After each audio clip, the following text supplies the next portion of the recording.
The morning fog hung heavy over the countryside estate as three black vehicles made their way up the long gravel driveway. Inside the lead car sat Detective Inspector Margaret Hayes, her fingers drumming nervously on a leather briefcase containing documents that could shake the very foundations of the royal household. She had spent the last 6 months investigating a complex web of financial irregularities, and today's visit to Camilla's private property was the culmination of countless sleepless nights and dead-end leads. The estate, known as Ravenswood Manor, had been in Camilla's possession for nearly 2 decades. It was a sprawling Georgian property tucked away from public view, surrounded by ancient oak trees and manicured gardens that spoke of old money and careful preservation. Few people knew of its existence, and even fewer had ever set foot inside its walls. The property was registered under a private trust, one of many financial arrangements that had caught the attention of the Royal Watch, an independent oversight body tasked with monitoring the financial affairs of senior royals. As the vehicles came to a stop in the circular driveway, Margaret noticed the curtains twitch in one of the upper windows. Someone was watching. She had expected resistance, perhaps even legal challenges, but the court order in her briefcase was ironclad. 3 judges had reviewed the evidence and unanimously agreed that there was sufficient cause to search the premises. The investigation had begun innocuously enough, a routine audit that revealed discrepancies in asset declarations. But as Margaret and her team dug deeper, they discovered a pattern of undisclosed properties and mysterious financial transfers that painted a troubling picture. The heavy oak door opened before Margaret could knock. Standing in the doorway was Mrs. Eleanor Pritchard, the estate's caretaker for the past 15 years. She was a thin woman in her late 60s, with silver hair pulled back in a severe bun and eyes that held a mixture of defiance and fear. Margaret had interviewed her twice before, and each time the woman had been polite but unhelpful, claiming to know nothing about the estate's financial arrangements or the contents of its many rooms. Margaret presented the warrant, watching as Eleanor's hands trembled slightly while reading the official seal. The caretaker stepped aside without a word, allowing the team to enter. The interior of Ravenswood Manor was breathtaking, with high ceilings adorned with elaborate plasterwork and walls lined with portraits of people whose identities had been lost to time. The air smelled of beeswax and old books, that distinctive scent of a house that had been carefully maintained but rarely lived in. The team spread out systematically, photographing and cataloging everything they encountered. Margaret had brought specialists in art, antiques, and historical documents, knowing that whatever they found would require expert evaluation. The ground floor yielded little of immediate interest, mostly furniture and artwork that, while valuable, appeared to be properly documented in the estate's inventory. But Margaret had learned long ago that the most interesting secrets were rarely kept in plain sight. It was Detective Sergeant James Chen who made the first significant discovery. In what appeared to be a study on the 2nd floor, he found a hidden panel behind a bookshelf. The mechanism was clever, requiring 3 specific books to be pulled in a particular sequence before the panel would release. Inside was a small safe, its door slightly ajar. James called for Margaret immediately, his voice carrying an urgency that made her heart race. The safe contained bundles of correspondence, some dating back decades, along with several velvet jewelry boxes and a leather-bound ledger. Margaret carefully removed each item, placing them on the desk with gloved hands. The letters were written in elegant script, many bearing royal seals and signatures that would be recognized by anyone familiar with the royal family. As she read through them, a picture began to emerge of relationships and transactions that had never been made public. But it was the jewelry boxes that truly captured everyone's attention. Inside the first box lay a magnificent diamond brooch, its stones catching the afternoon light and throwing rainbow patterns across the walls. The design was unmistakable, a piece that had been featured in royal portraits from the early 20th century. According to official records, this brooch had been lost during World War II, presumed destroyed or stolen during the chaos of the London bombings. The second box contained a pearl necklace of extraordinary quality, each pearl perfectly matched and lustrous. Margaret recognized it immediately from her research. This necklace had belonged to Queen Mary and had been given to Princess Margaret as a wedding gift. It had disappeared from the royal collection in the 1970s, its loss attributed to a burglary that was never solved. Yet here it was, nestled in velvet in a hidden safe in Camilla's private estate. As the team continued their search, more discoveries emerged. In the attic, beneath dusty sheets and forgotten furniture, they found a collection of trunks containing royal memorabilia that should have been in the official archives. There were coronation robes, ceremonial swords, and even a small crown that had once belonged to a young prince. Each item was carefully preserved, wrapped in acid-free paper and stored with the kind of care that suggested someone knew exactly what they had. Eleanor Pritchard watched the proceedings from the hallway, her face growing paler with each discovery. When Margaret approached her with questions, the caretaker's composure finally cracked. Tears streamed down her weathered face as she insisted she had only been following orders, that she had been told these items were personal property, family heirlooms that had every right to be kept privately. She claimed to have no knowledge of their true origin or significance. By late afternoon, the team had filled 3 vehicles with evidence. The scale of the discovery was staggering, far beyond anything Margaret had anticipated when she first received the tip that led to this investigation. As she stood in the grand entrance hall, supervising the careful loading of the last boxes, she couldn't help but wonder how such valuable and historically significant items had ended up here, hidden away for decades. The implications were enormous. These weren't just valuable antiques or forgotten trinkets.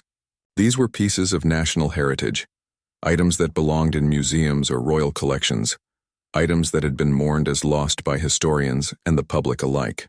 Their presence here raised questions that would need answers. Questions about how they were acquired, who knew about them, and why they had been concealed.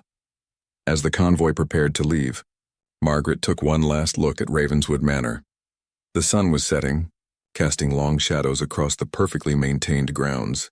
Tomorrow the world would learn what had been found here today. Tomorrow the questions would begin in earnest. But tonight, as she settled into the car for the drive back to London, Margaret allowed herself a moment of satisfaction. The investigation was far from over, but they had taken a crucial step toward uncovering the truth. The secure facility in central London buzzed with activity as experts from the Royal Collection Trust, the British Museum, and various auction houses arrived to examine the items recovered from Ravenswood Manor. News of the discovery had been carefully contained, with only a handful of senior officials aware of what had been found. Margaret Hayes stood in the observation room, watching through one-way glass as specialists in white gloves carefully examined each piece, documenting their findings with meticulous precision. Dr. Helen Ashworth, the Royal Collection Trust's chief curator, held the diamond brooch under a specialized light, her magnifying glass revealing details invisible to the naked eye. She had spent 40 years studying royal jewelry, and Margaret could see the mixture of excitement and disbelief on her face. After nearly an hour of examination, Helen turned to her assistant and said something that made the younger woman's eyes widen. Through the intercom, Margaret heard Helen's voice, barely containing her emotion. The brooch was authentic, right down to the maker's mark that had been documented in archives from 1923. The investigation had entered a new phase. What began as a financial inquiry had transformed into something far more complex, a mystery that reached back through decades of royal history. Margaret's team had expanded overnight, now including historians, genealogists, and specialists in art theft and recovery. The conference room had been transformed into a command center, walls covered with timelines, photographs, and family trees that mapped out connections between people, places, and the missing heirlooms. Detective Sergeant Chen had been assigned to trace the provenance of each item. His research revealed a disturbing pattern. Nearly all the recovered pieces had disappeared during specific periods of upheaval in the royal household, times of transition when inventory systems were being updated or when staff changes created gaps in oversight. The pearl necklace had vanished during the tumultuous years following Princess Margaret's divorce. The coronation robes had been noted as missing during an inventory transfer in 1986. Each disappearance had been investigated at the time, but the trails had gone cold quickly, attributed to administrative errors or the chaos of moving items between royal residences. Meanwhile, Eleanor Pritchard had been relocated to a secure location for her own protection and further questioning. The elderly caretaker had initially maintained her story of innocent ignorance, but as the evidence mounted, cracks began to appear in her narrative. She requested a lawyer, then stunned everyone by asking to speak with Margaret privately. What she revealed in that conversation would change the entire direction of the investigation. Eleanor explained that she had been hired not by Camilla directly, but through an intermediary, a woman named Victoria Hartwell who claimed to represent the estate's interests. Victoria had been her only contact for 15 years, visiting the manor quarterly to inspect the property and deliver instructions. Eleanor had never questioned the arrangement, grateful for the generous salary and the peaceful life at Ravenswood.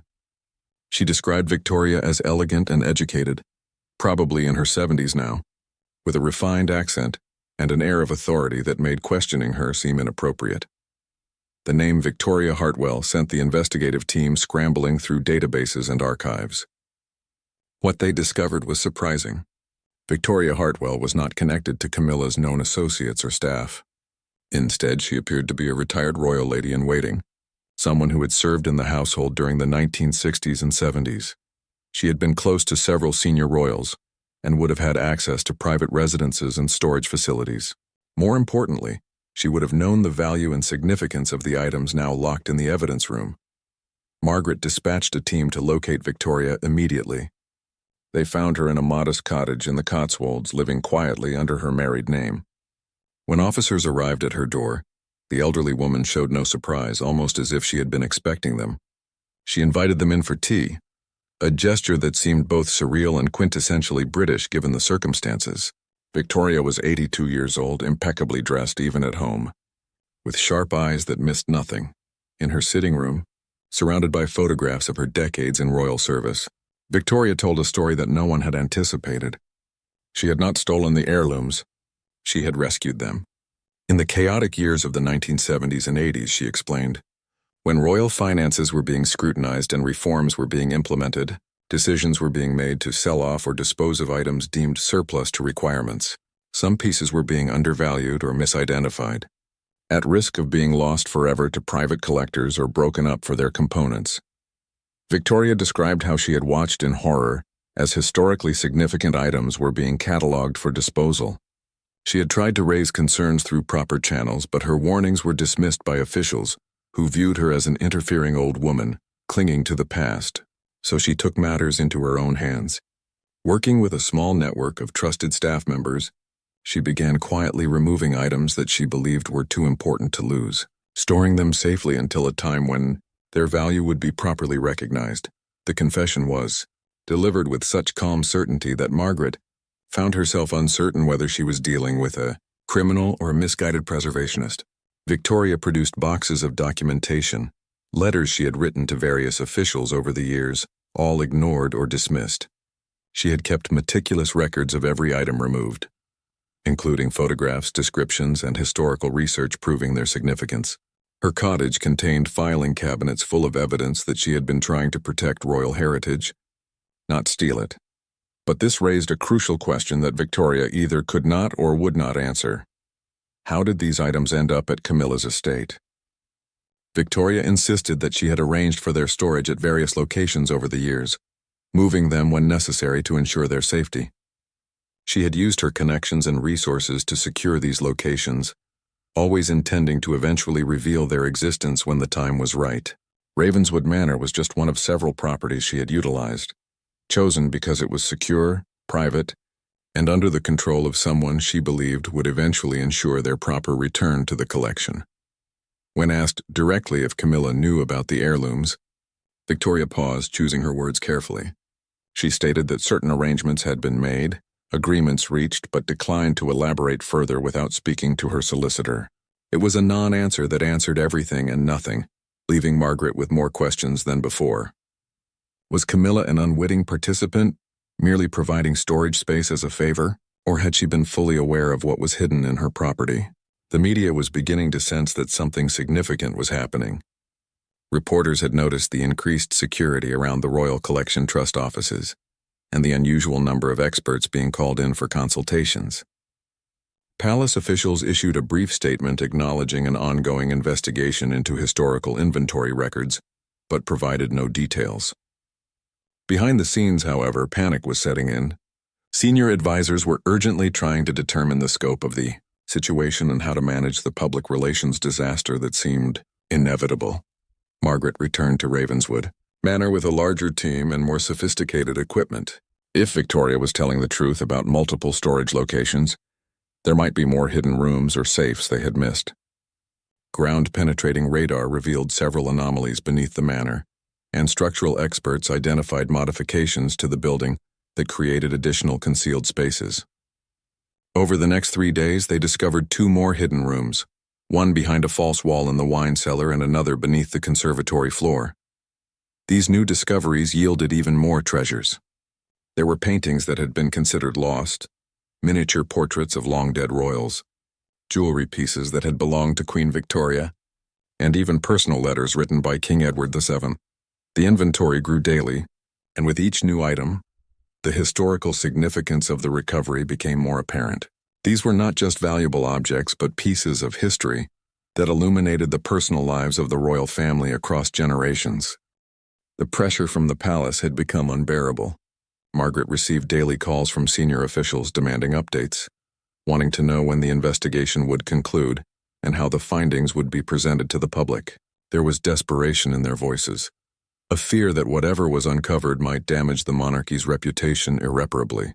But Margaret had learned long ago that truth could not be shaped to suit convenience, and she refused to compromise the integrity of her work.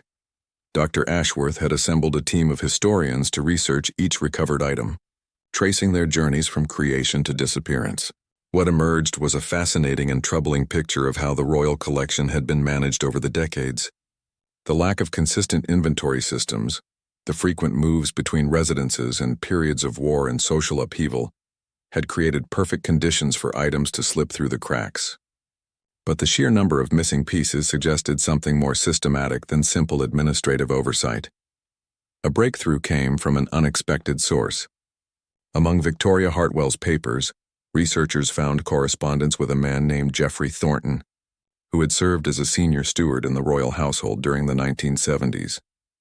Geoffrey had passed away a decade earlier, but his widow, Martha, was still alive and living in Edinburgh.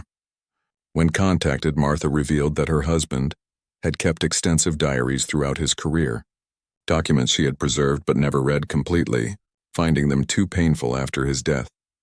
Margaret traveled to Edinburgh personally to collect the diaries.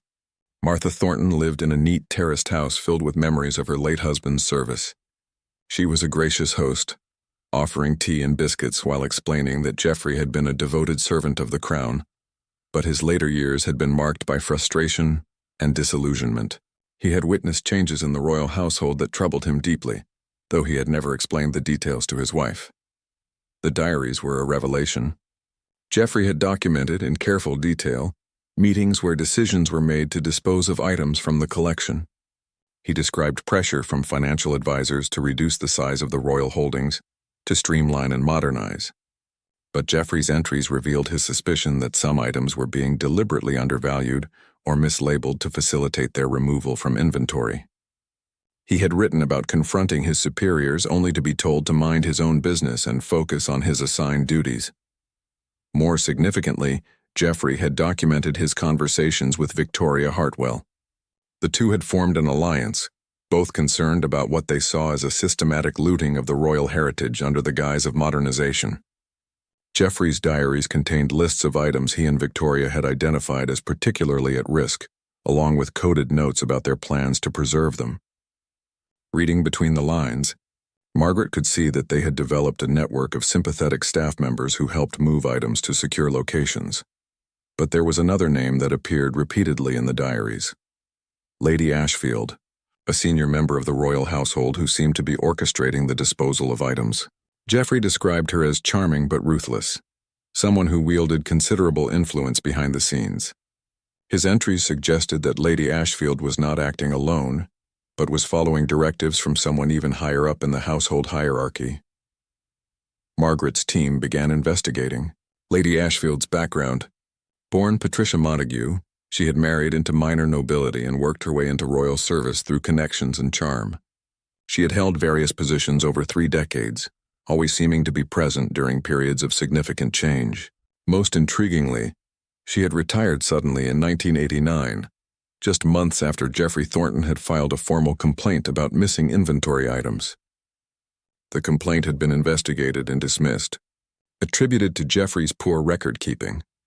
The trail led to France, where Lady Ashfield, now in her 90s, lived in comfortable retirement in a villa near Nice. The French authorities, cooperating with the investigation, arranged for Margaret and a senior detective to interview her. They found a sharp-minded woman who received them with cool politeness, showing no signs of concern about their visit. She sat in her elegant salon overlooking the Mediterranean, perfectly composed as Margaret explained the reason for their visit. Lady Ashfield listened without interruption, then smiled faintly. She acknowledged her role in the royal household and admitted that yes, she had been involved in inventory management during her tenure. When Margaret asked about specific items that had disappeared during her time, Lady Ashfield's expression never wavered. She suggested that the royal household was a complex organization, and items moved between locations regularly. If things went missing, it was unfortunate but hardly surprising, given the volume of possessions and the number of properties involved. Margaret pressed harder, mentioning Geoffrey Thornton's diaries and his allegations.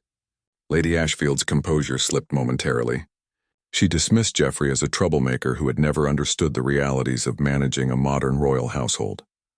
Resources were limited, she explained, and difficult decisions had to be made about what could be maintained and what should be sold or disposed of. She insisted everything had been done properly, with appropriate authorizations. But when Margaret asked about Ravenswood Manor and whether Lady Ashfield had ever visited the property, the elderly woman's face changed.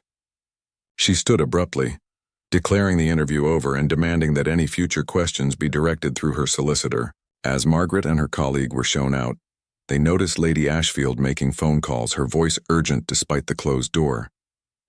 Whatever buttons they had pushed, they had clearly struck a nerve.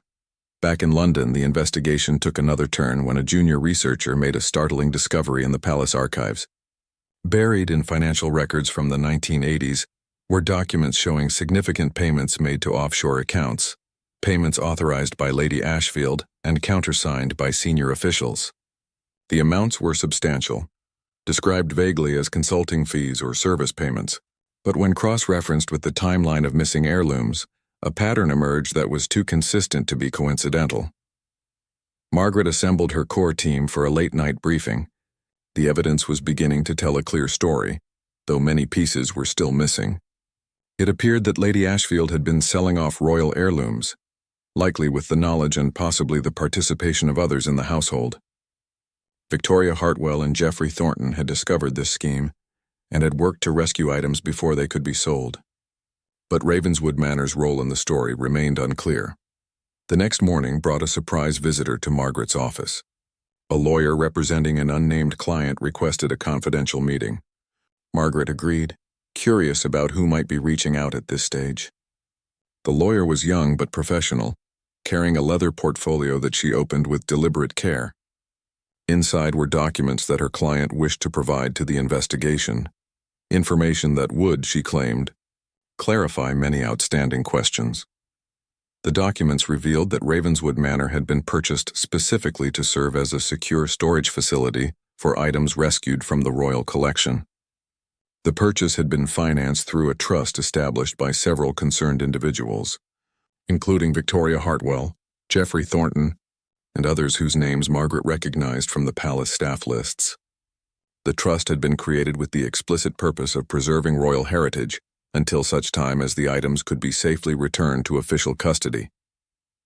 But here was the crucial detail. Camilla had been approached years ago by members of this trust, who explained their mission and sought her help in providing a secure location. According to the documents, she had agreed to allow the property to be used for this purpose, but had insisted on having no direct involvement in or knowledge of what was stored there. The trust had agreed to these terms, maintaining the property through Eleanor Pritchard while keeping Camilla deliberately uninformed about the specifics. The lawyer explained that her client was coming forward now because the situation had reached a point where the truth needed to be revealed. The items had always been intended to be returned to the royal collection, but the trust members had wanted to wait until the individuals responsible for the original disposal scheme were no longer in positions of power. They had feared that returning the items too soon would result in them being sold off again, or worse, that those who had rescued them would face criminal charges. Margaret studied the documents carefully, her mind racing through the implications. If this was true, then Camilla was not complicit in theft but had actually been helping to preserve national treasures. But why had she not come forward when the investigation began?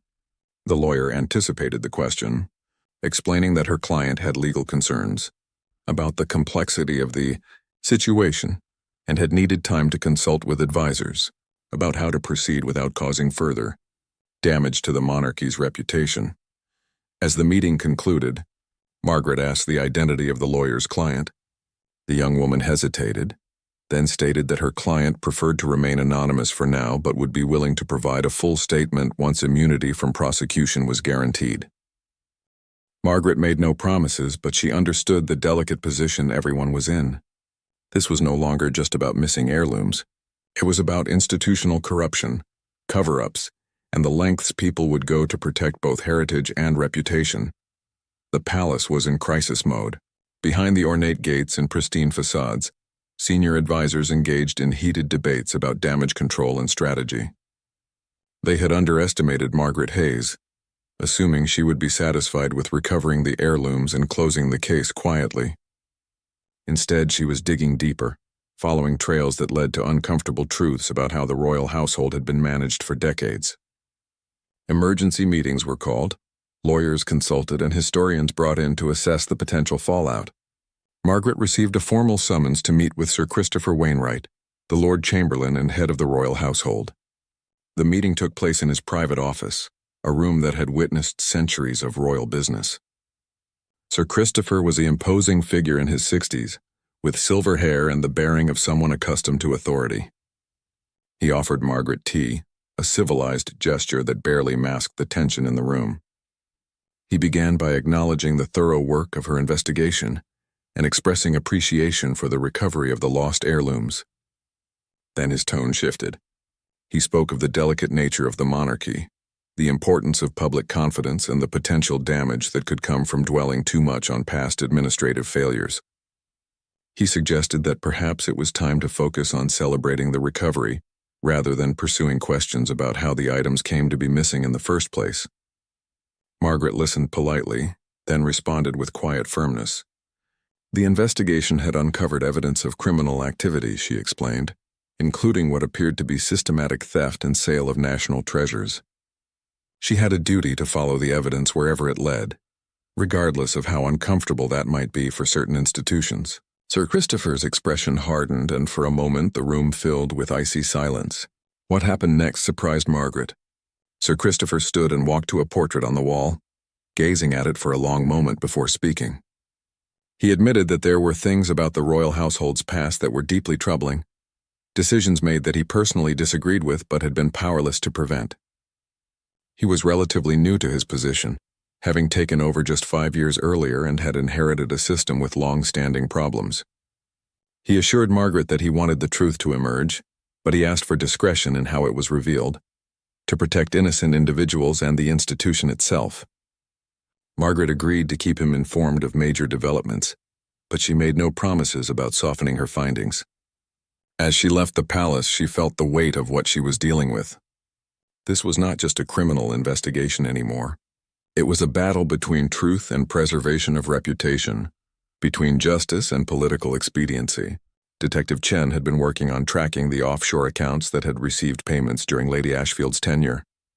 With help from international financial investigators, they uncovered a web of shell companies and trusts that had been used to move money. More significantly, they found records of auction sales from prestigious houses in Geneva, New York, and Hong Kong. The items sold matched descriptions of pieces that had gone missing from the royal collection during the same period. One particular sale caught their attention. In 1987, a diamond tiara had been sold through a Geneva auction house for a record price. The provenance listed in the auction catalog was vague, described only as coming from a European aristocratic family. But photographs of the tiara matched exactly a piece that had belonged to Queen Alexandra and had been reported missing in a 1986 inventory check. The buyer had been an anonymous collector, but with the auction house's cooperation, investigators were able to trace the purchase to a private museum in Dubai. Margaret contacted authorities in the United Arab Emirates, explaining the situation and requesting information about the current location of the tiara. To her surprise, they received full cooperation. The museum's owner, Sheikh Abdullah al-Rashid, was horrified to learn that the piece might have been stolen from the royal collection.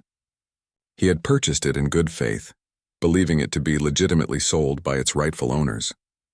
He immediately offered to return it and cooperate fully with the investigation. This discovery opened a new avenue of investigation. If one piece had been successfully traced through auction sales, there might be others.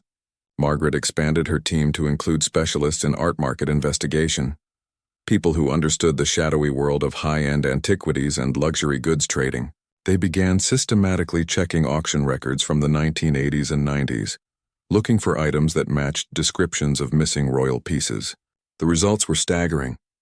Over a dozen items were identified, sold through various auction houses and now in private collections around the world. Each sale had been carefully orchestrated to obscure the item's true origin, using false provenance and intermediary sellers to create distance from the royal household. The total value of these sales ran into tens of millions of pounds, money that had disappeared into the offshore accounts connected to Lady Ashfield. But where had the money gone ultimately?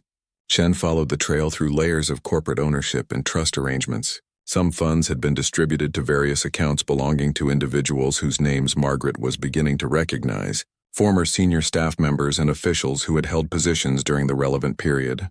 Others had been invested in properties and businesses, creating wealth that appeared legitimate but was built on stolen heritage. One account stood out because of its size and the unusual pattern of withdrawals. Large sums had been transferred regularly to a medical facility in Switzerland, payments described as treatment fees. Chen investigated the facility and discovered it was a private hospital specializing in long-term care for neurological conditions. With appropriate warrants, they obtained records showing that the payments covered care for a patient named Edward Ashfield, Lady Ashfield's husband, who had suffered from early-onset Alzheimer's disease for over 20 years. This discovery added a tragic dimension to the story. Lady Ashfield's theft might have been motivated not just by greed, but by desperate need to pay for her husband's expensive care. It did not excuse her actions, but it provided context that made her more than just a cartoon villain. Margaret found herself thinking about the choices people make when faced with impossible situations, about how good people can end up doing terrible things. Meanwhile, Victoria Hartwell had been granted limited immunity in exchange for her full cooperation. She provided detailed testimony about the rescue operation she and Geoffrey Thornton had organized. She named other staff members who had been involved, people who had risked their positions and reputations to save pieces of royal history. Many of these individuals were elderly now, some had passed away, but those who were alive corroborated Victoria's account. Victoria also revealed something that Margaret had suspected but not been able to prove. She confirmed that Camilla had indeed known about the storage arrangement at Ravenswood Manor, but only in the broadest terms. Camilla had been told that items of historical importance were being preserved temporarily and had agreed to help, viewing it as a service to the nation. She had deliberately avoided learning details, a decision that Victoria now acknowledged had been meant to provide plausible deniability if the arrangement ever came to light. This revelation put Margaret in a difficult position. Technically, Camilla had harbored stolen property even if she had believed she was helping to preserve it, but prosecuting her would be a political nightmare and might obscure the larger story of corruption and theft. Margaret consulted with the Crown Prosecution Service, presenting all the evidence and letting them make the legal determination about how to proceed. While these discussions were happening, the story began to leak to the media. A tabloid newspaper published an article claiming that priceless royal heirlooms had been found in a secret location connected to Camilla. The details were vague and some were inaccurate, but the basic facts were correct enough to cause a sensation. Within hours, the palace was besieged by reporters demanding answers. The palace press office issued a statement confirming that an investigation was underway into historical inventory discrepancies and that a number of long-missing items had been recovered. They emphasized that the investigation was ongoing and that it would be inappropriate to comment further at this time. But the statement did nothing to quell the speculation. Headlines screamed about royal theft, hidden treasures, and palace corruption. Margaret's phone rang constantly with calls from journalists, but she maintained strict silence. She had seen too many investigations damaged by premature publicity, and she was determined not to let that happen here. However, the media attention did have one beneficial effect. Several people came forward with additional information. Former staff members who had witnessed questionable activities during their time in royal service but had been afraid to speak up. One particularly compelling witness was a former curator who had worked in the royal collection in the 1980s. She described being pressured by Lady Ashfield to reclassify certain items as duplicates or items of minimal historical value, even when the curator disagreed with these assessments. When she had protested, she had been transferred to a different department, effectively silencing her concerns. She still had notes from that time, documentation that supported her account and provided additional evidence of the systematic nature of the scheme. As Margaret compiled all this information, a clearer picture emerged of what had happened. In the 1980s, facing pressure to reduce costs and modernize, the royal household had embarked on a program to streamline the collection. This had provided cover for Lady Ashfield and potentially others to systematically steal valuable items, selling them through international auction houses and pocketing the proceeds. Victoria Hartwell and Geoffrey Thornton had discovered the scheme and had worked to rescue what items they could, storing them in secure locations including Ravenswood Manor. Their action had been technically illegal but motivated by a desire to preserve national heritage. The international dimension of the case expanded rapidly as Margaret's team identified more items scattered across the globe. Working with Interpol and national authorities in various countries, they began the complex process of recovering pieces that had been sold decades earlier. Some current owners cooperated willingly, horrified to learn they possessed stolen property. Others retained expensive lawyers and fought to keep their acquisitions, arguing they were innocent purchasers who had bought in good faith.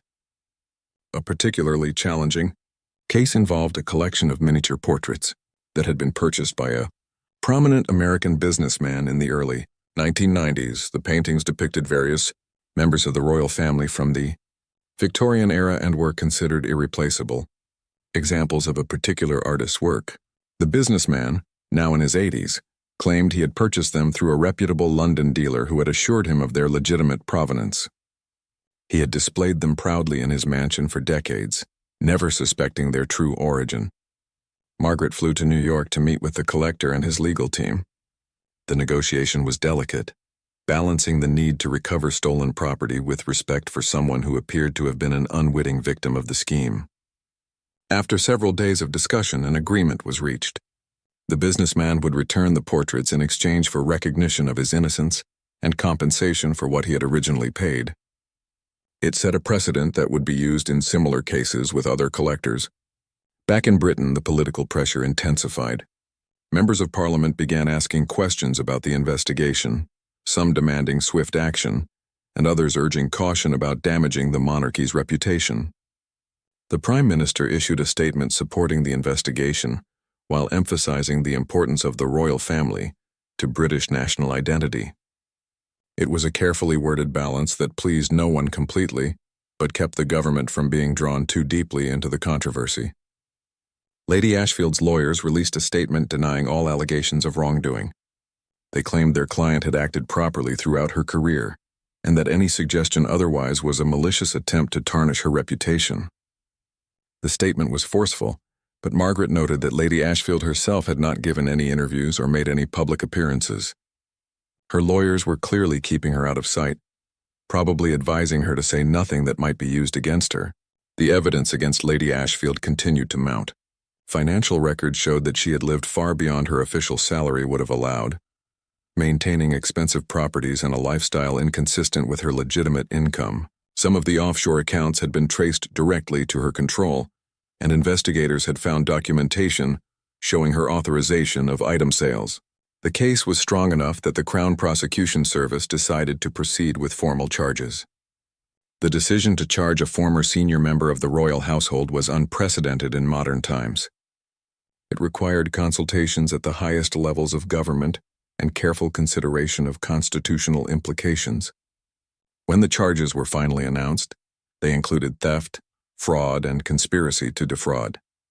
The maximum penalties were severe, though Lady Ashfield's age and health might influence any eventual sentencing. The announcement sent shockwaves through the establishment.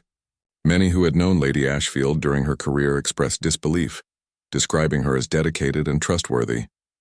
Others, speaking anonymously, admitted they had always suspected something was not quite right about her financial situation, but had never felt able to voice their concerns.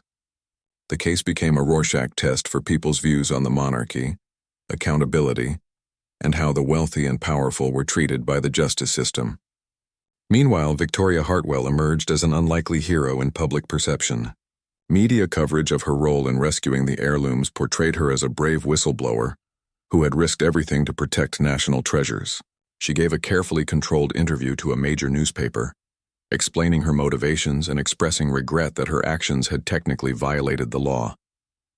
She came across as principled and passionate about heritage preservation, exactly the kind of person the public wanted to believe existed within royal service. The question of what to do about Camilla remained unresolved. Technically, she had allowed stolen property to be stored on her premises, even if she had believed she was helping with legitimate preservation efforts. The legal arguments were complex, involving questions of intent, knowledge, and whether she could be considered an accessory to the original thefts. The Crown Prosecution Service wrestled with these issues, aware that their decision would be scrutinized intensely and could have significant political ramifications. After weeks of deliberation, the CPS announced that no charges would be filed against Camilla. They cited her limited knowledge of the specific items stored at Ravenswood Manor, and her apparent belief that she was participating in a legitimate preservation effort. The decision was controversial, with critics arguing that it demonstrated different standards of justice for the privileged. Supporters countered that prosecution would have been unjust given the evidence of her good faith and the fact that she had received no personal benefit from the arrangement. Margaret understood the decision from a legal perspective, but she could not help feeling that it reinforced public cynicism about equal treatment under the law.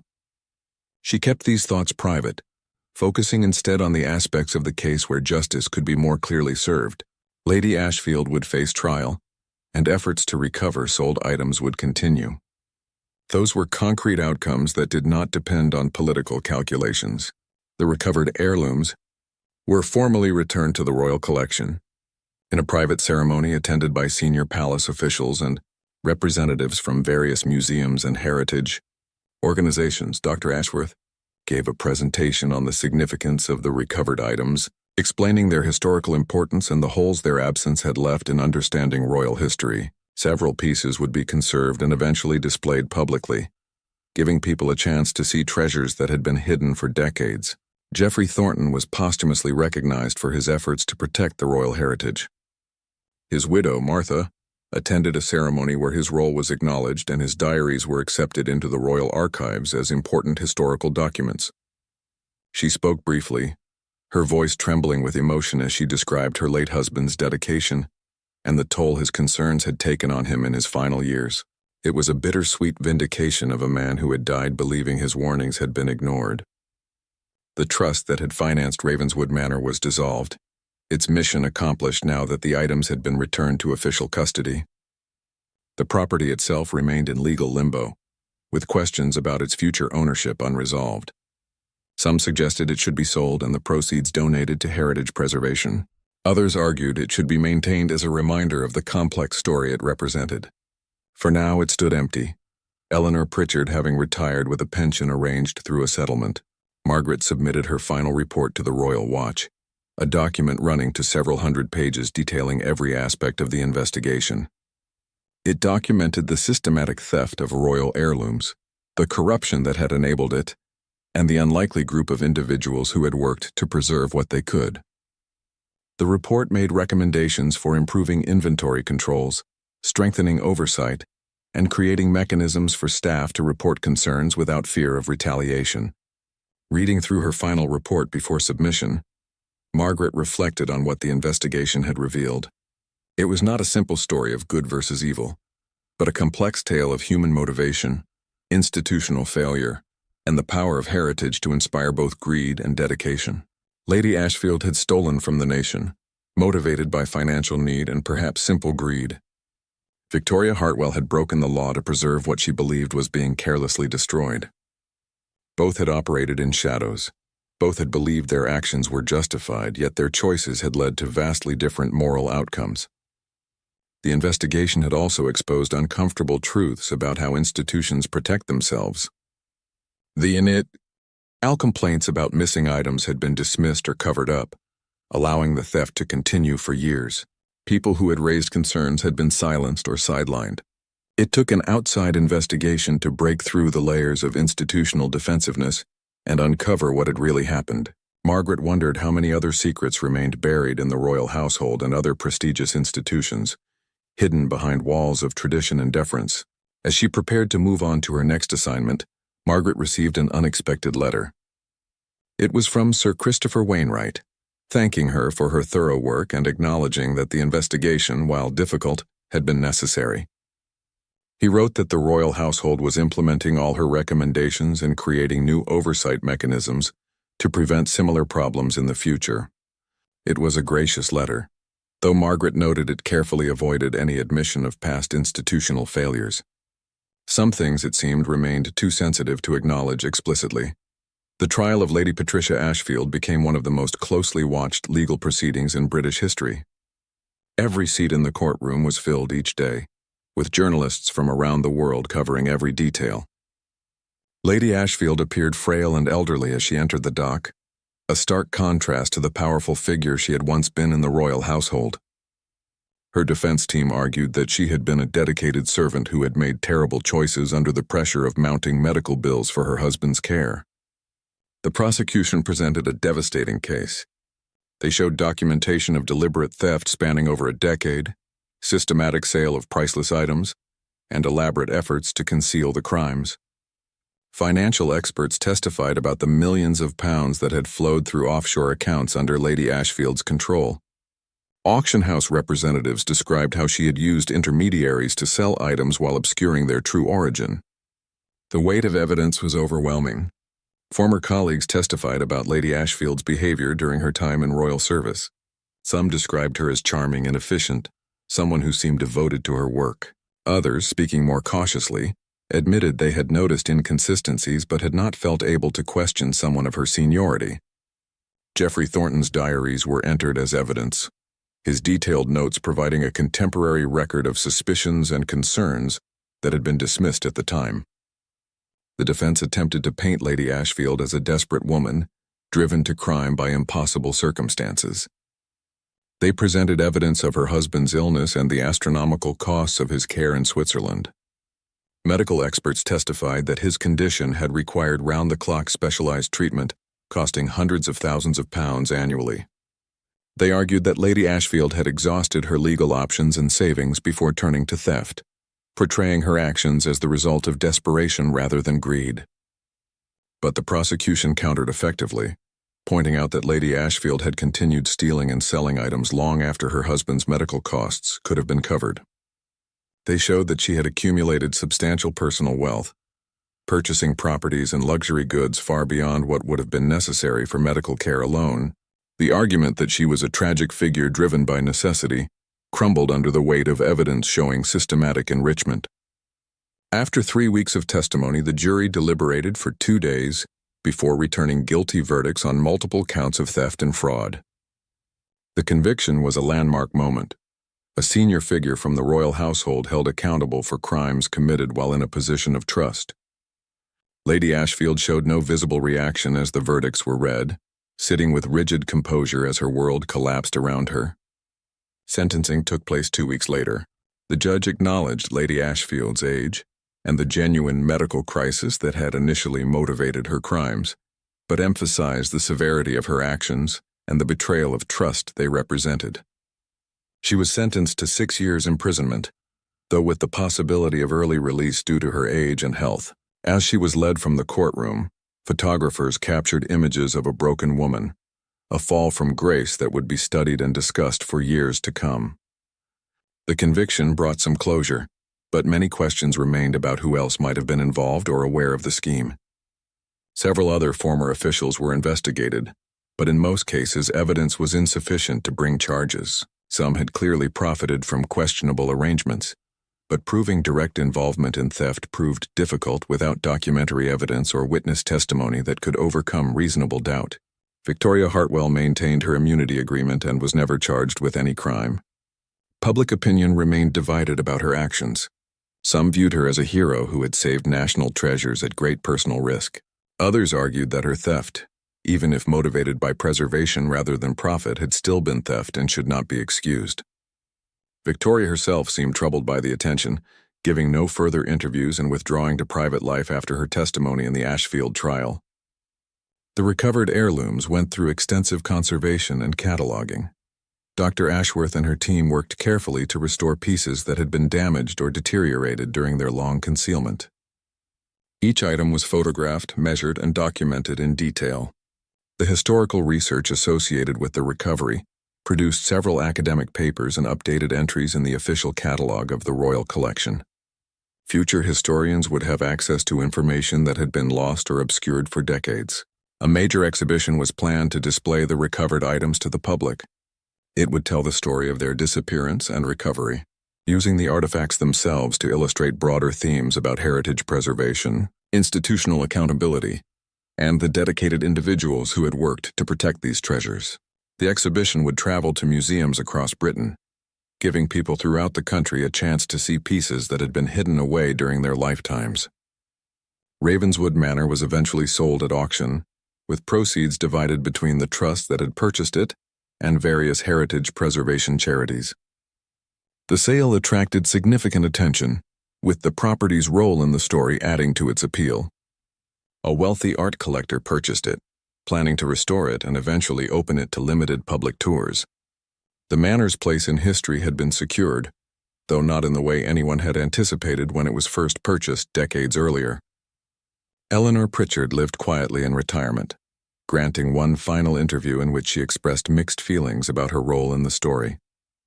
She maintained that she had believed she was helping preserve important items and had no knowledge of their stolen origin until the investigation began.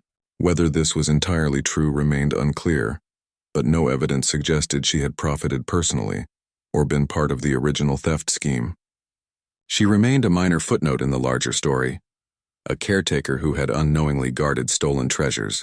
Margaret Hayes received recognition for her work, though she deflected praise and emphasized the contributions of her entire team.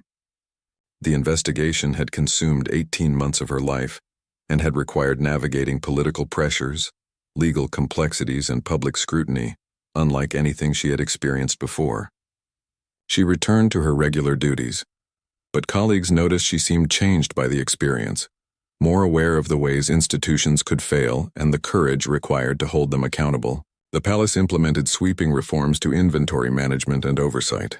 New systems were introduced to track items in the collection, with multiple levels of verification required for any disposals or transfers. An independent oversight committee was established to review inventory practices and investigate any concerns raised by staff members.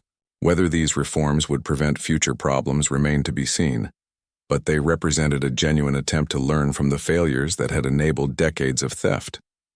The broader public conversation sparked by the case touched on issues far beyond the specific crimes involved. People debated the value of monarchy in modern society, the accountability of privileged institutions, and how heritage should be preserved and accessed. The story became a lens through which various social and political questions could be examined. Some saw it as evidence that traditional institutions were corrupt and self-serving. Others viewed it as proof that even prestigious organizations could acknowledge wrongdoing and implement meaningful reform. For historians, the case provided fascinating insights into royal life and collection management during a period of significant change. Geoffrey Thornton's diaries, now part of the official archives, offered unprecedented detail about the inner workings of the royal household. Future scholars would mine these documents for information about everything from daily routines to high-level decision-making processes. The recovery of long-missing items filled gaps in understanding royal history and allowed for more complete analysis of artistic patronage and personal tastes across generations. As years passed, the story of the confiscated property and recovered heirlooms became part of popular culture. Books were written analyzing various aspects of the case, from true crime accounts to academic studies of institutional corruption. Television. Documentaries explored the investigation and the characters involved. Victoria Hartwell, despite her reluctance for publicity, became a minor celebrity, occasionally recognized in public as the woman who had saved the Queen's treasures. The items themselves became stars in their own right. The diamond brooch that had first alerted experts to the significance of the find was featured in exhibitions around the world, always accompanied by its remarkable story of loss and recovery. Children who visited these exhibitions learned not just about royal history but about the importance of protecting cultural heritage and the courage required to do what is right even when it is difficult or dangerous. Lady Ashfield died in prison after serving just under 3 years of her sentence. Her death prompted a final wave of media coverage, with obituaries that struggled to balance her decades of service with her criminal actions. Her family issued a brief statement expressing sorrow for her crimes, while noting the impossible situation that had driven her initial choices. They asked for privacy and understanding, acknowledging that nothing could excuse her actions but hoping people might recognize the human tragedy underlying the legal case. Martha Thornton continued to speak occasionally about her late husband's role in attempting to protect royal heritage. She became involved with various heritage preservation organizations, using Geoffrey's story to illustrate the importance of supporting individuals who raise concerns about institutional practices. She established a small foundation in his name that provided grants to heritage professionals facing ethical dilemmas in their work, ensuring that his legacy would continue to support those who chose conscience over convenience. The final accounting revealed that items worth an estimated £80 million had been stolen from the royal collection over the years in question. About half of these had been recovered, either from Ravenswood Manor or traced through auction sales and retrieved from current owners.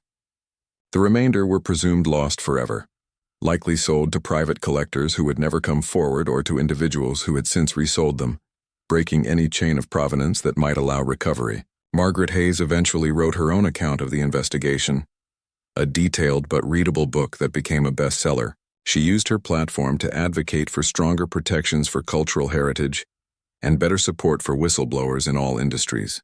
The book's success surprised her, but she recognized that people were hungry for stories about ordinary individuals standing up to powerful institutions and actually succeeding in making a difference. The case ultimately demonstrated both the best and worst of human nature. It showed how greed and desperation could corrupt even those in positions of trust, how institutions could fail to protect the treasures entrusted to them, and how silence and deference could allow wrongdoing to continue unchecked. But it also illustrated the power of individual conscience, the importance of persistence in seeking truth, and the possibility of meaningful accountability, even for the privileged and powerful.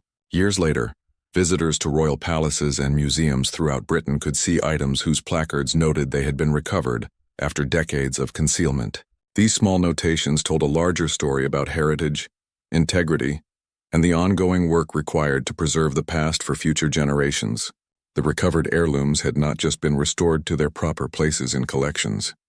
They had become symbols of a complex moment when long-hidden truths were finally brought to light, when questions were asked and answered, and when justice, however imperfectly, was served.